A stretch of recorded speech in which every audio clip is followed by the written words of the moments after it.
Hi guys, I'm Diego Padula-Smith and I'm here to talk to you about magnets.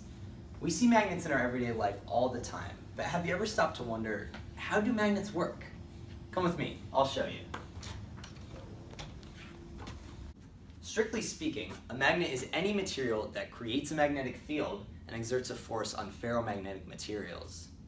Every magnet has two poles, a north and a south.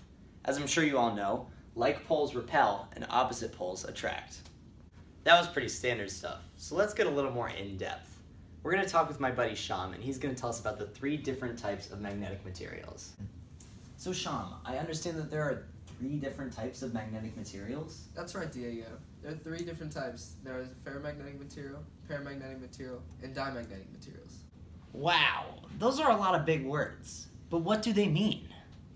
A ferromagnetic material is a material that becomes easily magnetized in the presence of a magnet, and after that magnet is removed, it stays magnetized for a long time.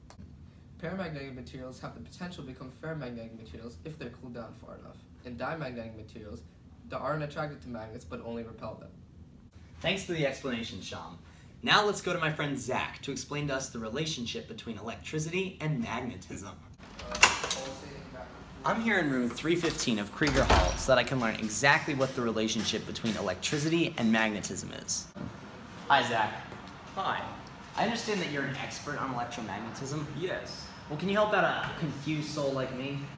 Well, there are 2 concepts you need to know in order to understand electromagnetism. The first idea is that a changing magnetic field induces a current into a conductor.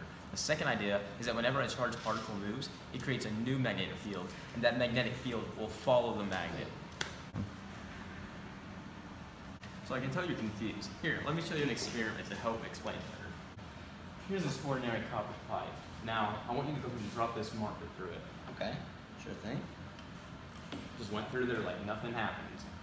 Now, this ultra strong magnet does nothing to this copper pipe when you do anything to it. However, the copper pipe isn't attracted to the magnet. Exactly. Now I want you to go ahead and drop this magnet through it, however. Okay. Let's see how this goes. As you see, it went really slow. That's because the moving magnetic field creates a current inside the copper pipe, which in turn creates a magnetic field which opposes the magnets. Wow, okay, so I understand. A moving magnet creates an electrical current, and then the current creates a magnetic field. That slows down the magnet as it falls. Exactly. Thanks, Zach. Well, that was interesting. Oh, hey, it's Ethan and Dylan. What are you guys talking about? We're talking about how magnets are important in our everyday lives. Cool. Magnets are much more common in everyday life than you think. They're in computers, motors, generators, MRIs, refrigerators, and air conditioning. Wow. So what would a world without magnets be like?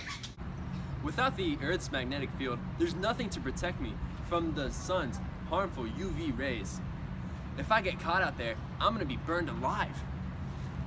Whoa, Kyle, are you telling me that the Earth's magnetic field is necessary to keep humans from burning?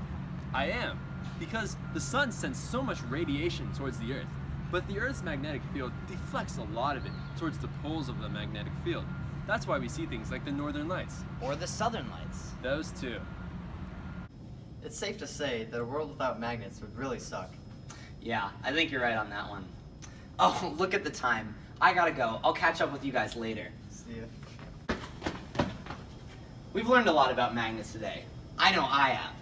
Thanks for joining us with the Physics of Magnetism module, and I hope to see all of you again in the future.